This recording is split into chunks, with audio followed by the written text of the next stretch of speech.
BJP Trinamool কি করে, নেতারা হেলিকপ্টারে করে আসে আর বাকিদের কিছু এয়ার কন্ডিশন বাসের ব্যবস্থা করে দেয়। সিপিআইএম, বামফ্রন্ট, লাল ঝান্ডা, কৃষক, শ্রমিক, ক্ষেত মজুর, বেকার, ছাত্র, যুব তাদের নিয়ে লড়াই করে। আমাদের কাছে চুরি করার পয়সা নেই, লুটের টাকা নেই।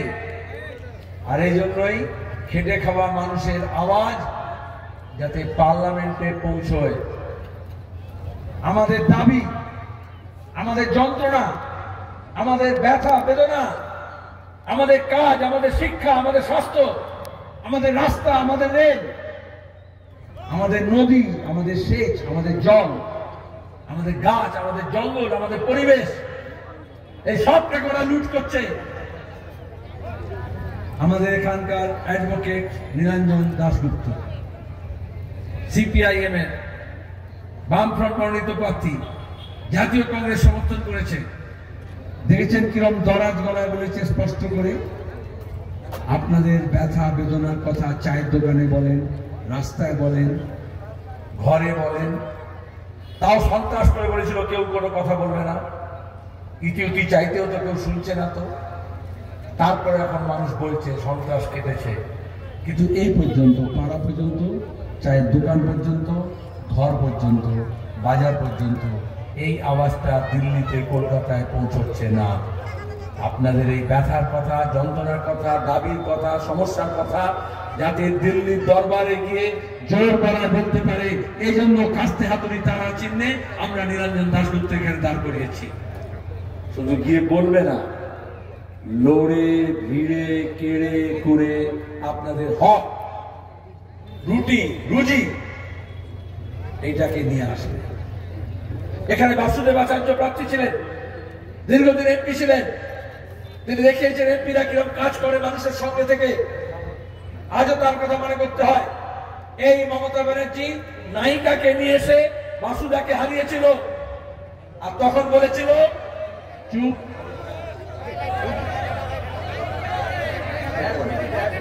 ছবি তুলে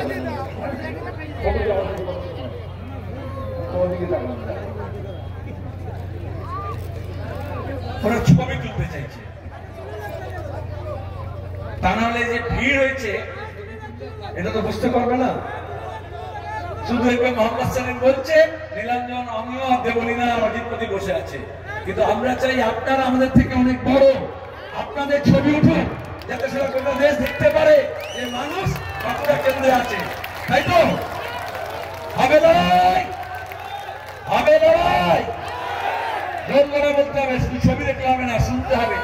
হবে লড়াই, একসাথে হবে, চোখ চোখটাদের তাড়াবো, নিজের হক আদায় করব, রুজি রুজির লড়াই দিল্লি পর্যন্ত নিয়ে যাব। আর এই সব যে ভাতা চুরি করছে, ঘরের টাকা চুরি করছে, বিধবা ভাতা চুরি করেছে, প্রধান চুরি করেছে, 100 দিনের কাজের টাকা চুরি করেছে, কালভার্টের টাকা চুরি করেছে, আরে রিলিফের ত্রিপল চুরি করেছে, চাল চুরি করেছে, আইসিডিএস এর বাচ্চাদের খাবার চুরি করেছে, মিড ডে মিলে স্কুলের খাবার চুরি করেছে, স্কুলের বই চুরি করেছে, ইউনিফর্মের টাকা চুরি করেছে। এই সব চোরদেরকে শাস্তি দিতে হবে, দিতে হবে তো। আমরা এই জন্য বললাম চোর ধরো, জেল ভরো। আচ্ছা, কার কার চোর ধরা? পুলিশে। পুলিশ চোর ধরবে? পুলিশ তো গরু পাচার, কয়লা পাচার, সোনা পাচার, গাছ কেটে যারা সাফ করছে তাদেরকে পাহারা দিচ্ছে। চোরদের খুব সুবিধা হয়েছে যে তৃণমূলের ঝান্ডা ধরে তাহলে রাজ্যের পুলিশ পাহারা দেবে, ঝান্ডা পাল্টে যদি বিজেপি ঝান্ডা ধরে তাহলে কেন্দ্রের পুলিশ পাহারা দেবে। আমরা দেখলাম পুলিশ ধরবে না, চোর ধরো জেল ভরো। ইডি সিবিআই, আমরা সিজিও কমপ্লেক্সে গেলাম, কয়েকটা চুনোপুটি ধরলো, কিন্তু বড় বড় মাথা ধরছে না। তখন আমরা বললাম গ্রাম জাগাও, চোর তাড়াও। গ্রাম জেগেছে, আর এই ভোটে আমরা দেখতে পাচ্ছি গ্রামও জেগেছে, শহরও জেগেছে। গ্রাম শহর যখন যাচ্ছে তখন চোর জোচ্চোরদের বুকে ধুকপুকুনি বেড়ে গিয়েছে। দেখছেন না মমতা ব্যানার্জি এমনিতে হাফ ছিল, এখন ফুল হয়ে গেছে, যা খুশি বলে যাচ্ছে, রোজ বলছে। যেহেতু আমরা বলেছি হকের কথা, রুটির কথা, রুজির কথা, ওরা এটা বলতে পারবে না। মোদি বলবে বেকারির কথা, দারিদ্রের কথা? ও তো বলছে সবকিছু ঠিক করে দিয়েছি। বললো কৃষকের আয় দ্বিগুণ করে দিয়েছি। মমতা বললো তুমি দ্বিগুণ করেছো, আমি 3 গুণ করে দিলাম। এদিকে কৃষক সার পাচ্ছে না, সার নিয়ে কালোবাজারি হচ্ছে, বীজের দাম বেড়েছে, কীটনাশকের দাম বেড়েছে, ডিজেলের দাম বেড়েছে, সেচের দাম বেড়েছে, বিদ্যুতের দাম বেড়েছে, কিন্তু ফসলের দাম পাচ্ছে না। এই জন্য গোটা দেশের কৃষকরা 300টা সংগঠন কিষাণ সভার নেতৃত্বে লড়াই করছে। ক্ষেত মজুর, দিন মজুর, তাদের মজুরি নেই, অন্য রাজ্যে গিয়ে কাজ করতে হচ্ছে। অজিত পতি বলল 50,000 আমাদের শুধু বাঁকুড়া জেলার মানুষ কাজ করছে। আমি এইটুকু মিছিলের পথ হাঁটলাম, 3 জন আমাকে ভিডিও কল দেখালো। শুরুর সময় একটা, তারপর হচ্ছে মাঝে মিছিল হাঁটতে হাঁটতে এখানে মাঠে পৌঁছে বলছে কেরালায় কাজ করছে, আমাদের এখানকার লোক, খাতড়ার লোক, আপনি চেনেন, আপনার সঙ্গে কথা বলতে চাই। কেউ বললো আমার দাদিয়া, কেউ বললো আমার স্বামী। ওই যে লকডাউন যখন হয়েছিল, মোদি লকডাউন করেছিল, আর মমতা পরিযায়ী শ্রমিকদের এখানে ঢুকতে দিচ্ছিল না, বলেছিলেন করোনা এক্সপ্রেস, পুলিশ লাঠি দিয়ে বেড়া দিয়ে আটকে দিয়েছিল না। আমাদের তখন রেড ভলেন্টিয়ার, আমরা লাল ঝান্ডা, আমাদের ট্রেড ইউনিয়ন, গোটা দেশে যত কমিউনিস্ট পার্টি ছিল, আমরা সেই সমস্ত খেটে খাওয়া মানুষের পাশে দাঁড়িয়েছিলাম। বিপদে মানুষ নিজের বন্ধু চেনে আর শত্রুও চেনে। লকডাউন করে মোদি আমাদের দেশের মানুষ, শুধু পরিযায়ী শ্রমিক না, পাড়ার দোকানদার, হকার, ব্যবসায়ী, যে যা কাজ করে, কৃষক, সবার জীবনের মান 1 ধাপ নিচে নামিয়ে দিয়েছে। উন্নয়ন মানে বিকাশ বলে মোদির ছবি না, উন্নয়নের জোয়ার বলে মমতার ছবি না। গোটা বিশ্ব জানে উন্নয়ন মানে মানুষের জীবনের মান 1 ধাপ উঁচু করা। আমার বাবা মা, বাপ ঠাকুরদা যতটা পড়াশোনা করেছে, আমাকে তার থেকে আরেক ধাপ উঁচু, আমার পরের প্রজন্ম, আমার ছেলেপুলেরা তার থেকে আরেকটু ভালো স্কুল, ভালো কলেজে পড়াশোনা করবে, ভালো পড়াশোনা করবে। যাদের বাপ ঠাকুরদা স্কুল কলেজে যায়নি, তাদের ছেলেমেয়েরা স্কুল কলেজে আসবে, আর তারপরে তাদের নাতিপুতিরা কলেজ বিশ্ববিদ্যালয়ে যাবে। আমি যে বাড়িতে থেকেছি, আমার পরের প্রজন্মের ছেলেমেয়েরা আরো একটু ভালো বাড়ি পাবে। আমি যে রাস্তায় হেঁটেছি, আমি যে গাড়িতে চড়েছি, তার থেকে আরেকটু ভালো মান হবে। আমরা যা চিকিৎসার সুযোগ পেয়েছি, পরের প্রজন্ম তার থেকে আরেকটু ভালো উন্নত মানের চিকিৎসার সুযোগ পাবে। এটাই তো উন্নয়ন, এটাই তো বিজ্ঞান প্রযুক্তির দিন। কিন্তু লকডাউন করে আর নোটবন্দি করে ম্যানেজমেন্ট এটাকে বলে 1 স্কেল আপ, একটা স্কেল উপরে যাবে। লকডাউন আর নোটবন্দি করে মোদি এমন করেছে আমাদের দেশের 90% মানুষ 1 স্কেল ডাউন, 1 ধাপ নিচে চলে গিয়েছে। কারণ তাদের আয় কমে গেছে, আয়ের জায়গা কমে গেছে। যেখানে কাজ করবে সেই কাজ নেই, কর্মসংস্থান হচ্ছে না, বেকার ছেলে মেয়েরা আছে, তারা জানে না কি হবে। মোদি বলতে পারবে? বলেছিল বছরে 2 কোটি বেকারকে কাজ দেব, তাহলে এখন বলতে পারতো 10 বছরে 10 দুগুণে 20 কোটি বেকারকে কাজ দিয়েছি। ওই জন্য বেকারি নিয়ে কোনো কথা বলবে না। বলতে পারবে? বলেছিল বিদেশ থেকে কালো টাকা আনবো, 14 লাখ 15 লাখ টাকা আপনাদের খাতায় চলে আসবে।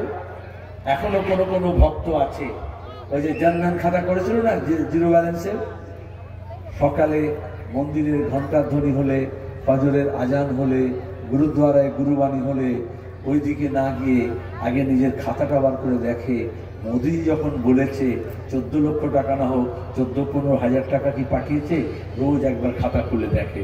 কিন্তু সব মহা, এটাই হচ্ছে মিথ্যাচার।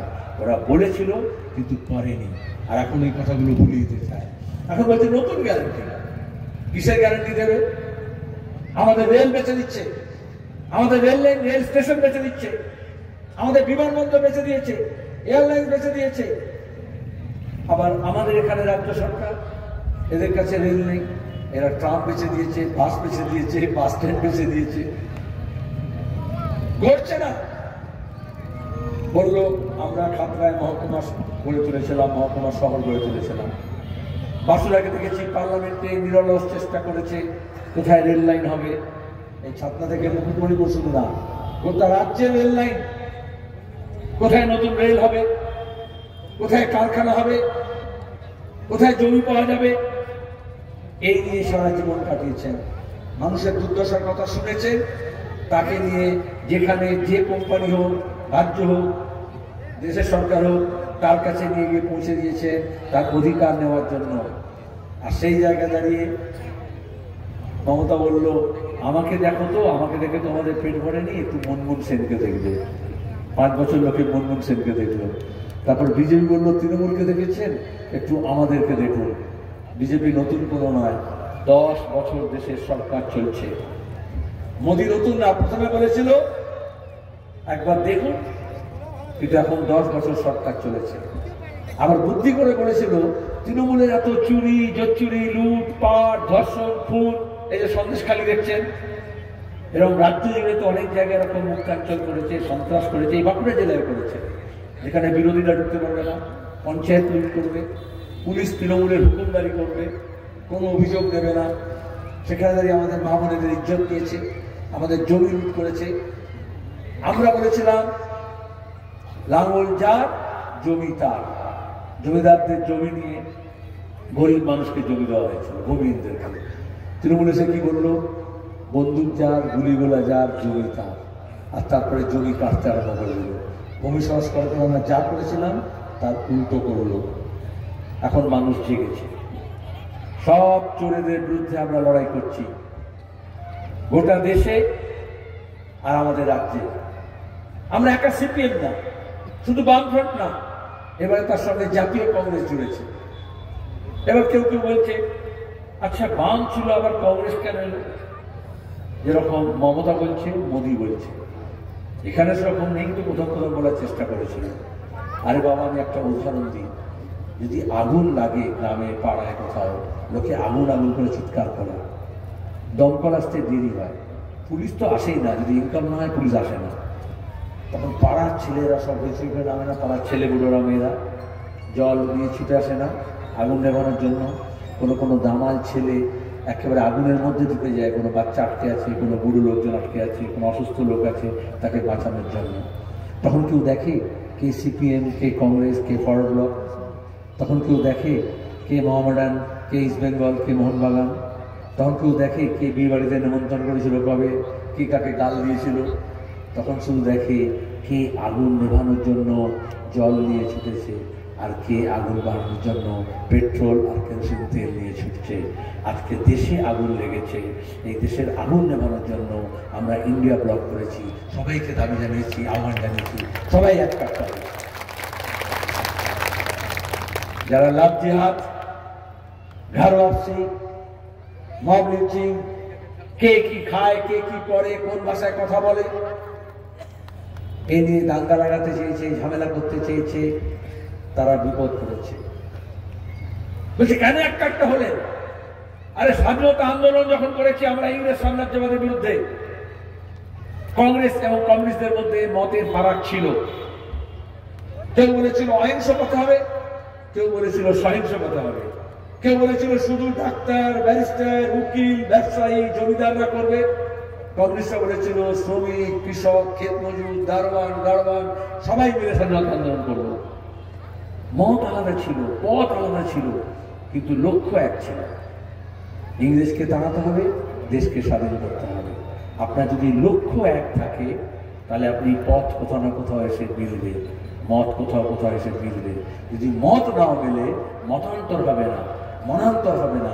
আর এই জন্য ইংরেজদের তাড়ানোর জন্য স্বাধীনতা আন্দোলনে গান্ধীজি, ক্ষুদিরাম, ভগৎ সিং সব এক কাট্টা হয়েছিল, কারণ তাদের লক্ষ্য এক ছিল। আর আরএসএস তখন বিজেপি হয়নি, কোনোদিন স্বাধীনতা আন্দোলনে আসেনি, কারণ ওরা ইংরেজের গোলামি করতে চেয়েছিল, ওরা স্বাধীনতার লড়াই লড়েনি।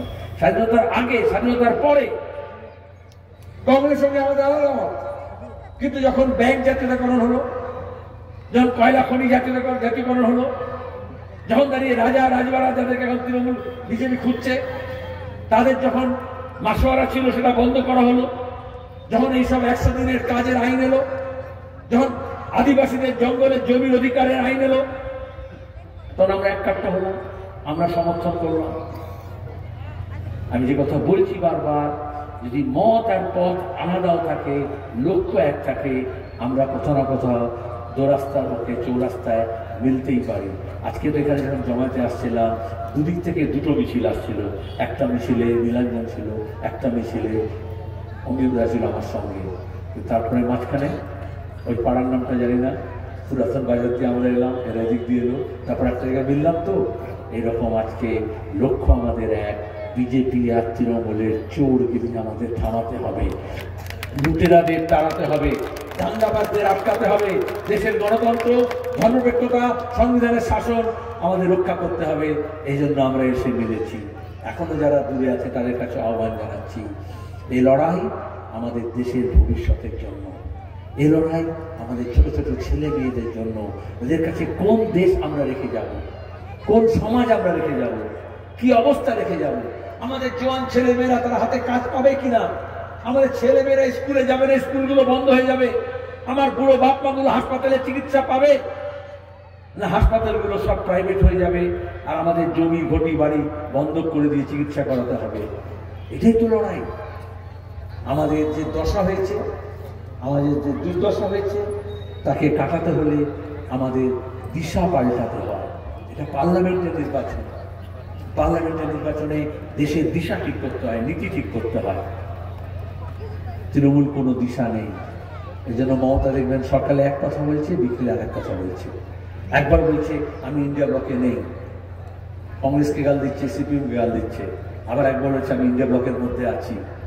এই গরম বাড়লে এসব লোকেদের একটু হয়, যারা হাফ পাগল থাকে তারা ফুল পাগল হয়ে যায়, যেহেতু রুটি রুজির কথা বলতে পারছে না।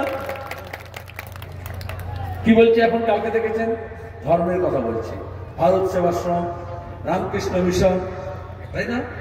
কোন মহারাজ তাদের নাম ধরে গালাগাল দিচ্ছে। গত পরশুদিন বলেছে, ভাবুন কিরকম অহম্মকপনা এবং অহমিকা, নিজেকে কত বড় মাতব্বর মনে করে।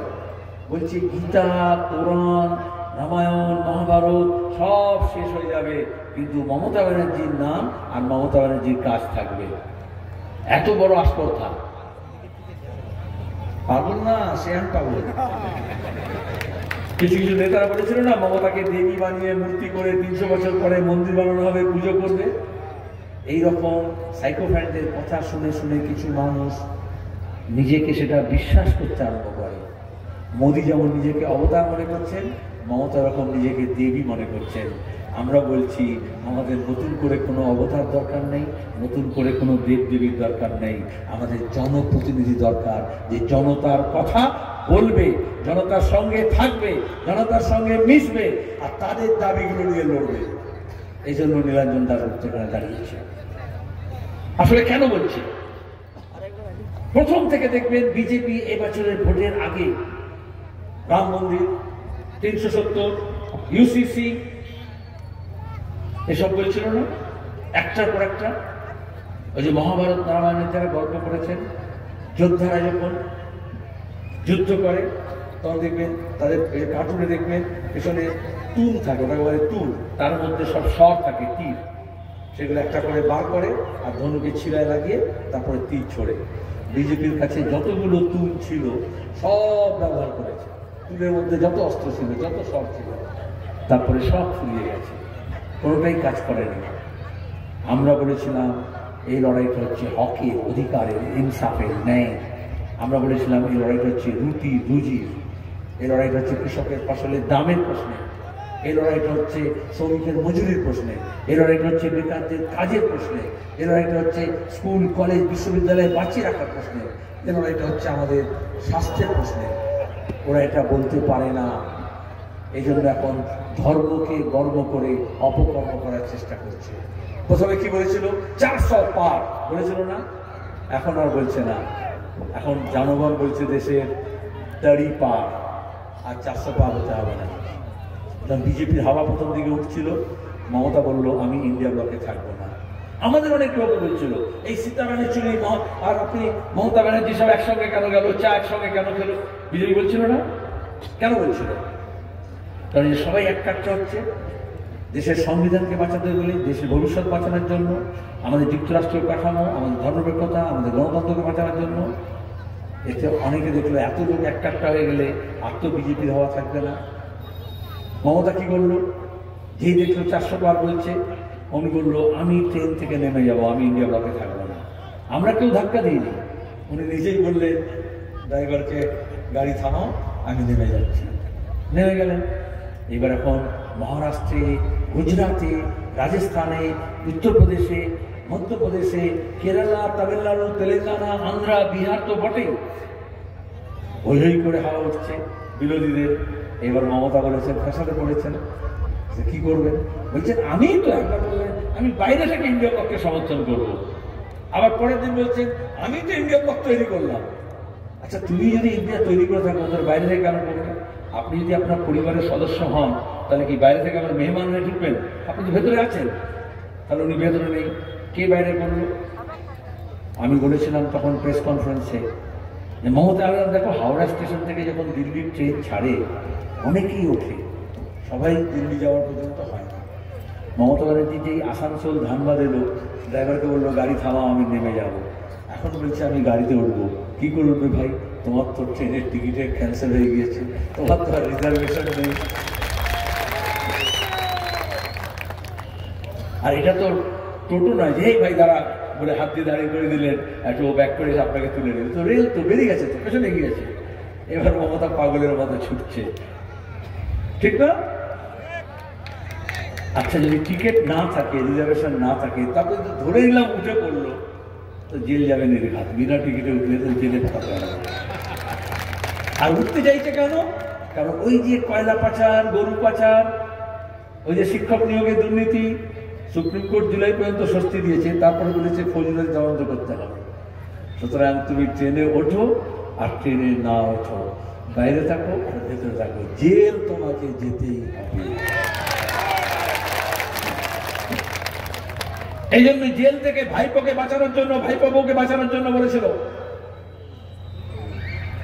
যে আমি এখন বিজেপির দিকে যাচ্ছি।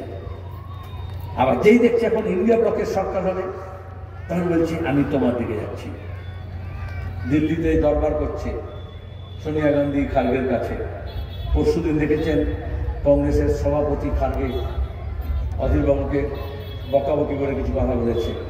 কালকে আমরা জাতীয় কংগ্রেসের নেতাদেরকে বলেছি বাংলার কি অবস্থা দিল্লিতে বসে তোমরা টের পাচ্ছ না, আমরা ভুক্তভোগী। 80,000 মামলা করেছে আমাদের বিরুদ্ধে, কংগ্রেস কর্মী হোক, বামপন্থী কর্মী হোক, বিরোধীদের। প্রতিদিন ওই অনুব্রত বলতো না গাঁজা কেস দিয়ে দেবো, পানি কেস দিয়ে দেবো, আর এইসব অপদস্থ পুলিশকে দিয়ে মিথ্যা মামলা করেছে। আমরা হাইকোর্টে গিয়েছি, এখন এই ভোটের আগে আবার কিছু দালাল পুলিশ তারা বলছে বিরোধীদের ভয় দেখানোর জন্য কোন এনডিপিএস কেস, কোন গাঁজা কেস, কোন পানি কেস কোন পুলিশ দিতে পারবে না, লিখে নিন। হাইকোর্ট থেকে অর্ডার করে নিয়ে এসেছি গত এপ্রিল মাসে, যদি কোন পুলিশ কাউকে কোন কেস দেয়, পুলিশ সুপারকে হাইকোর্টে ডেকে কান মারা খেতে হবে।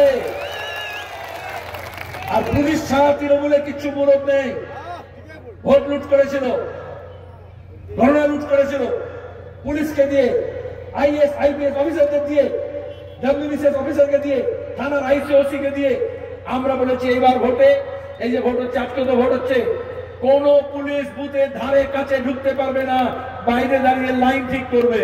আর তারপরে যদি বেলাইন করে কেস খাবে, কেন্দ্রীয় বাহিনী সব বুথে থাকবে।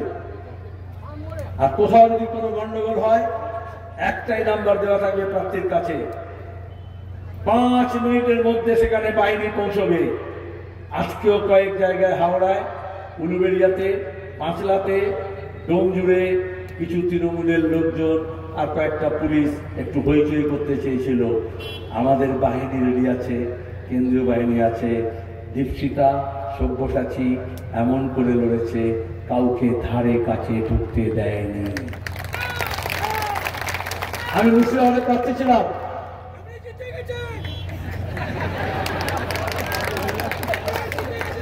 শুধু আমি জিততে হবে, শুধু অধীরবাবু জিততে হবে, নীলাঞ্জনকে জেতাতে হবে, সৃজনকে জেতাতে হবে, সুজনকে জেতাতে হবে। আমাদের সোনামণি টুডুকে জেতাতে হবে, আমাদের শীতল চন্দ্র কৈবর্তকে জেতাতে হবে। আপনারা যেরকম মাঠ ভরে এসছেন তাতে বুকে সাহস বাড়ে না? এরকম মোহাম্মদ সেলিম অজিত যখন পার্লামেন্টে যাবে আমরা দুহাত করে সবাইকে সঙ্গে নিয়ে যাবো, যাতে একসঙ্গে লড়াই করতে পারে। আরে একটা ফুটবল টিম নামলেও তো 11 জনের একটা দল করতে হয়, একটা এক্সট্রা করতে হয়, তাই তো? একটা ক্রিকেট টিম করতে গেলে 11 জন করতে হয়, একটা এক্সট্রা করতে হয়। এই জন্য এখন দেখবেন মিডিয়াগুলো প্রথমে মনে করেছিল ভাই বিজেপি নাও না তৃণমূল নাও। আপনার টেলিভিশন একটাই কোম্পানি টিভির স্ক্রিনকে ভাড়া করে দিয়েছে, অর্ধেকটা বিজেপি অর্ধেকটা তৃণমূল ভাড়া করছে, আর রোজ দেখছে একে বলছে ওকে বলছে, গালাগাল দিচ্ছে, কটু কথা বলছে, মনে হচ্ছে যেন কত কুস্তি হচ্ছে। কোনো কুস্তি হচ্ছে না। ডাব্লিউডাব্লিউ খেলা দেখেছেন? হ্যাঁ, একটু এখন সব অন্য কার্টুন দেখে, তখন ডাব্লিউডাব্লিউ হতো না, একে মেরে ফেলবে ওকে মেরে ফেলবে, কারোর কোনো চোট লাগতো না। এরকম বিজেপি তৃণমূল এরকম তামাশা করেছে। গতবার বিধানসভার সময় সিএনআরসি নিয়ে করেছে, এই নাগরিকতা নিয়ে নেবো, এই নাগরিকতা দেবো। তারপরে গত লোকসভা নির্বাচনে মনে আছে পাকিস্তান, ভারত, পুলওয়ামা, বালাকোট করেনি বিজেপি? লোকে ভোট দিয়েছে, ইভিএম মেশিনে যেন ভোটের বোতাম দিচ্ছে না, এমন মিডিয়া আবহাওয়া তৈরি করলো যেন মনে হচ্ছে একটা করে নিউক্লিয়ার বোমার বোতাম দিচ্ছে। একটা করে বোতাম টিপবেন আর ইসলামাবাদে, লাহোরে, করাচিতে গিয়ে বোমা পড়বে। তারপর যে ভোট হয়ে গেল সব ভোগা, কোথায় ভারত, কোথায় পাকিস্তান, কোথায় যুদ্ধ। এইভাবে ওরা ঠকিয়েছে। মানুষ থেকে শেখে, কেউ দেখে শেখে, কেউ থেকে শেখে। আজকে দেশের লোক বুঝে গেছে। আগে বলছে বাপু তুমি কি করেছো বলো, কেন্দ্রীয় মন্ত্রী, রাজ্যমন্ত্রী কি করেছে বিজেপিকে জিজ্ঞেস করুন। বিজেপি যখন প্রার্থীর নাম ঘোষণা হয়েছে তখন জুতোর মালা টালা নিয়ে অনেকে হাজির হয়ে গিয়েছিল, ছবিতে লাগাচ্ছিল। একটা দল একসঙ্গে নেই, তৃণমূল একটা দল, ভাইপোর পার্টি আলাদা আর পিসির পার্টি আলাদা। করছে না সব জায়গায় ঝামেলা, তোলবাজি ঝামেলা হচ্ছে না। এই ভোটে এখনো পর্যন্ত কেউ খুন হয়নি। কেতুগ্রামে একজন খুন হয়েছে, তৃণমূলকে খুন করেছে চতুর্থ দফা ভোটেতে। অমনি তৃণমূল বলল সিপিএম খুন করেছে। যে খুন হলো তার বউ বলল যে তৃণমূল গোষ্ঠীদ্বন্দ্বের জন্য একজন আরেকজনকে খুন করেছে। তাহলে যারা অনেকে তৃণমূলে গিয়েছিল বলে কি করবো সেলিম ভাই, নিজেকে তো বাঁচতে হবে, মাথা তো বাঁচাতে হবে, কাজ তো বাঁচাতে হবে। এই জন্য অনেকে ভয় হোক, পুলিশের ভয় হোক, গুন্ডাবদমাশের ভয় হোক, যান বাঁচাতে হোক, ওইদিকে বিজেপি তৃণমূলের ছাদের তলায় গিয়েছিল। কিন্তু এখন কোনো সিপিআইএম কর্মীকে তৃণমূলের মারার মরদ নেই। তৃণমূলের হাতে তৃণমূল খুন হচ্ছে। বকটুইতে গিয়েছিলাম বীরভূমে, অনুব্রতর জায়গায় 12-13 জনকে পুড়িয়ে মেরেছে তৃণমূলকে। তাই তৃণমূলের ওই বন্ধুদেরকে বলছি, যদি যান বাঁচাতে চাও এসো লাল ঝান্ডার তলায় আসো, আমরা তোমাদের বাঁচাবো, তৃণমূল তোমাদেরকে বাঁচাতে পারবে না। আমাদের অনেক ছেলেপুলেরা আছে স্লোগান দেয়, এই যেমন চোর ধর যেগুলো বললাম না, ওই যে কি বলে 1 2 3 4 কি বলে? হ্যাঁ, সবাই চোর না, সবাই কখনো চোর হতে পারে। যদি 2-4টে যারা আছে এখনো, যারা চুরি করেনি, ভদ্রলোক, ভালো লোক, সাদাসিধে লোক, তাদেরকে দুহাত জোর করে বলছি আপনারা একটু সরে দাঁড়ান, বাকি চোরদের আমরা বুঝে নেব। কিন্তু সবাইকে চোর বলা যাচ্ছে না, কারণ কিছু ভালো লোকদেরও আছে। এই ভোটে আমি কথা দিচ্ছি, এই যে 5 দফার ভোট হলো, কিছু ভালো লোকজন যারা তৃণমূলের সঙ্গে ছিলেন তারা বলছেন আমরা আর চোরের দলে নেই, তারা আলাদা হয়ে গিয়েছেন। এবার মনের সুখে বলতে পারো 1 2 3 4, বাকি সবাই। আমি তো বিজেপি বলিনি। শোনো কি হয়েছে, শোনো না, এই যে বাসের বেড়া আছে না, যেই আমরা বললাম তৃণমূল, আমরা বলিনি তৃণমূল চোর, আমরা বলছিলাম চোর ধরো। তৃণমূল জানে সবচেয়ে চোর আছে, বলে আমাদের গাল দিচ্ছেন কেন? আমি মদন মিত্র বলেছিলাম, আমি কামারহাটিতে মিছিল করতে গেছিলাম, বলে আমার নামে গাল দিচ্ছে। আমি তোমার নামে দিচ্ছেন আমি শুনেছি। বলেছে কি বলছে, কি বলেছো? বলেছে 1 2 3 4 তৃণমূলের সঙ্গে। ওই হলো চোর, তো বলেছে চোর ধরো, জেল ভরো বলেছি, তৃণমূল বলে আমাদেরকে বলেছে। আর এই সুযোগে তৃণমূলের মাল চুরি করে এই বেড়ার টপকে ঝান্ডা পাল্টে তৃণমূল থেকে বিজেপিতে চলে গেছে। শুভেন্দুকে জন্মলগ্ন থেকে তৃণমূলের সঙ্গে ছিল। মমতা ব্যানার্জি কি বললেন? বাঁকুড়া পুরুলিয়ার চাকরি, আর আমি দিলাম শুভেন্দুকে। আর সে কি করলো? কাঁথির লোকজনকে দিয়ে দিল, মেদিনীপুরের লোকজনকে বলেনি। তাহলে দুজনে চোর কিনা বলুন? তুমি মমতা মুখ্যমন্ত্রী, তুমি কি স্কুল সার্ভিস কমিশন? তুমি কি মাদ্রাসা সার্ভিস কমিশন? তাহলে তুমি চাকরি অ্যাপয়েন্টমেন্ট লেটার কি করে শুভেন্দুকে দিয়ে দিলে? আর যখন শুভেন্দুকে দিয়েছে মানে জেলা পরিষদ, এমএলএ, এমপি, মন্ত্রী সবাইকে এরকম বিলি করেছে। এই জন্য আমি বলেছি দিদি তো ফাঁস গেছে। কারণ চাকরি চুরি যে করেছে শুধু স্কুল সার্ভিস কমিশন না, শুধু পার্থ না, শুধু শিক্ষা দপ্তরের লোকজন না, মুখ্যমন্ত্রী, তার ক্যাবিনেট, পিসি ভাইপো, উপর থেকে নিচ পর্যন্ত নবান্ন 14 তলা থেকে এই চুরি করেছে। আর এই জন্য যে ছেলে মেয়েদের চাকরি হওয়ার কথা, পাস করেছে, পরীক্ষা দিয়েছে, প্যানেলে আছে, কত ছেলে মেয়েরা পাস করে বসে আছে, পরীক্ষা হচ্ছে না, পরীক্ষা দিয়েছে, ফল হচ্ছে না। কোর্ট বললো কাগজপত্র কোথায়? বললো কোনো কাগজ নেই। এই মমতার নির্দেশে সব কাগজ ধ্বংস হয়েছে। ওই যে কাকুর গলার স্বর শুনেছেন? কাকু কালীঘাটের পিসি তো শুনেছেন, কালীঘাটের কাকু শুনেছেন? হ্যাঁ, একটা গলার স্বর তুলতে, স্যাম্পল নিতে 6 মাস লেগে গেল। কোর্ট বারবার বলেছে। তার পরীক্ষার রিপোর্ট পেতে কেন্দ্রে বিজেপি সরকার কি জবাব দেয়? বিজেপির মন্ত্রী আর নেতারা 4 মাস লেগে গেল রিপোর্ট আসতে। আরে পায়খানা, পেচ্ছাপ, কফ, রক্ত পরীক্ষা করতে কদিন লাগে? আপনারা পরীক্ষা করেন না? তাহলে একটা গলার স্বর কেন্দ্রের সরকারের ল্যাবরেটরিতে 4 মাস লেগে গেল। কারণ বিজেপি চেয়েছে অভিষেকটা অন্তত ভোটটা পার করুক। হেমন্ত সোরেন পাশে জেলে, অরবিন্দ কেজরিওয়াল জেলে, প্রবীর প্রকাশ তো জেলে, উমর খালিদ জেলে। আর হাইকোর্ট, সুপ্রিম কোর্ট বলছে এই চোরদেরকে ধরো, ইডি সিবিআই এগোচ্ছে না।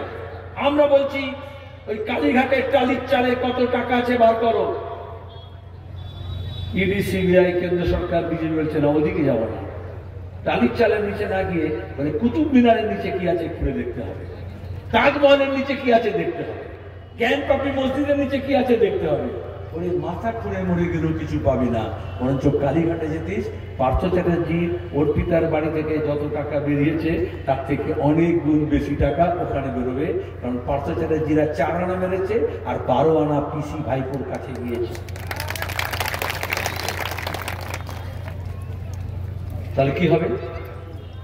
এই ভোটে যে কংগ্রেস আর বামপন্থীর একসঙ্গে হয়েছে না, আখের মেশিনে দেখেছেন? গরমকালে চেষ্টা পায়, আখের রস খায়, রসালো আখগুলোকে তারা লোহার, খুব জুগাড়ু মেশিন, খুব বিশাল দামি মেশিন না, দুটো লোহার চাকা থাকে, তার মাঝখানে ঢুকিয়ে দেয় আর তারপরে একটা চাকা ঘোরায়, রস সব বেরিয়ে আসে। তো তার 100 দিনের কাজের টাকা, কয়লার টাকা, গরু পাচারের টাকা, বিধবা ভাতা, প্রতিবন্ধী ভাতা, স্টাইপেন্ড, স্কলারশিপের টাকা, এই সব মেরে আঙুল ফুলে কলা গাছ হয়েছে যে তৃণমূলের নেতাদের। তাদেরকে এই দুটো চাকার মাঝখানে আখের মতো ঢোকাতে হবে। আর আপনাদের বলবো, হাততালি মান দিলে কিন্তু রস বেরোবে না, চাকাটাকে একটু ঘোরাতে হবে, তারপরে সব রসালো নেতার রস বার করা হবে। যত টাকা লুট হয়েছে সব বার করা হবে। পারবেন তো চাকা ঘোরাতে? আর এই দুটো চাকা হচ্ছে কংগ্রেস আর বামফ্রন্ট, দুটো একসঙ্গে হয়েছে বলে ওরা ভয় পাচ্ছে। মাঝখানে ওদের চিপায় বার করতে হবে রস। বেরোবে তো? আগামী 5 দিন, 25 তারিখ পর্যন্ত 5 দিন এই লাল ঝান্ডার হয়ে আপনারা চাকা ঘোরাবেন। 5 বছর নীলাঞ্জন মোহাম্মদ সেলিম পার্লামেন্টে গিয়ে আপনাদের ঘরের চাকা ঘোরাবে, কলের চাকা ঘোরাবে, এই সব রস বার করবে। হবে তো? হবে লড়াই একসাথে হবে। ওরা ভয় পেয়েছে, ভয় পেয়েছে।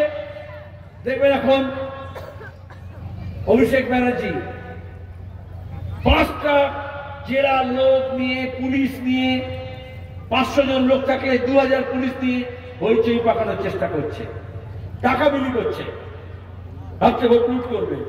পোল্ট্রি খাইয়ে, মদের বোতল দিয়ে, পুলিশকে কিনে।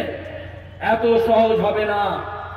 আমরা বলেছি এই অভিষেক ব্যানার্জি কয়লা পাচারের টাকা, গরু পাচারের টাকা, শিক্ষক নিয়োগের দুর্নীতির টাকা, সব লুটের টাকা এঘাট ওঘাট ঘুরে কালীঘাটে গিয়েছে, নিজের বিদেশি বান্ধবীদের খাতায় জমা দিয়েছে অ্যাকাউন্ট ভাড়া নিয়ে। লন্ডনে পাঠিয়েছে, রোমে পাঠিয়েছে, প্যারিসে পাঠিয়েছে, দুবাইতে পাঠিয়েছে, ব্যাংককে পাঠিয়েছে, আমাদের গ্রাম বাংলাকে শুষে নিয়েছে।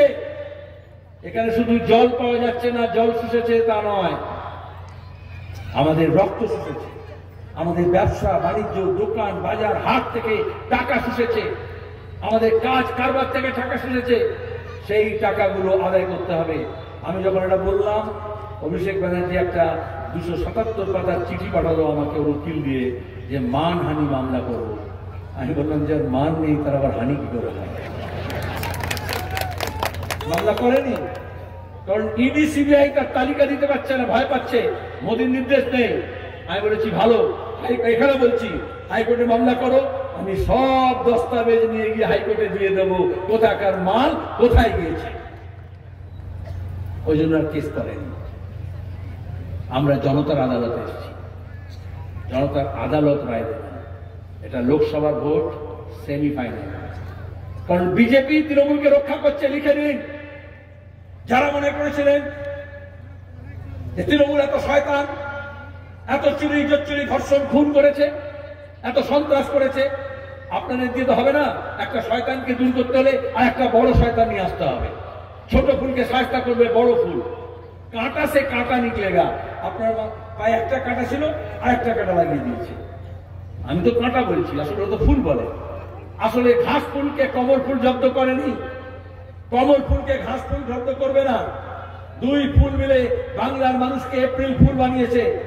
আর এই জন্যই আজকে দাঁড়িয়ে যতদিন এরকম চৌকিদার আছে দিল্লিতে, আমাদের এখানে তৃণমূলের বাটপার চোর, তাদের হিম্মত বেড়ে গিয়েছে। আমি বলছি না, বিচারপতি অমৃতা সিনহা হাইকোর্টের এজলাসে বলেছেন, ভরা এজলাসে, যে 2013 পর থেকে এই অভিষেকের আর তৃণমূলের সম্পত্তি বেশি বেড়েছে। 2013 পরে বিজেপি সরকার এসছে, মোদী প্রধানমন্ত্রী হয়েছেন, এমন একটা চৌকিদার হয়েছে, তাতে চোরেদের এই সমস্ত মেহুল চোকসি, নীরব মোদী, বিজয় মালিয়া, এদের সঙ্গে অভিষেকের মতো চোরেদেরও বুকের পাটা বেড়ে গিয়েছে। কয়লা পাচার কাণ্ড করেছে, ওর সঙ্গে ছিল, এখন বিদেশে গিয়ে পালিয়ে চলে গিয়েছে। তাহলে ওখানে দিল্লিতে ওরা মাতব্বর থাকলে এদের 14 তলা থেকে সরানো যাবে না। কেউ কেউ বলেছিল 56 ইঞ্চি দিয়ে হবে, অনেকে বিশ্বাস করেছিল। আচ্ছা, 56 ইঞ্চি ছাতি কি কোনো মানুষের হয়? আপনাদের পাড়ায় কাউকে দেখেছেন?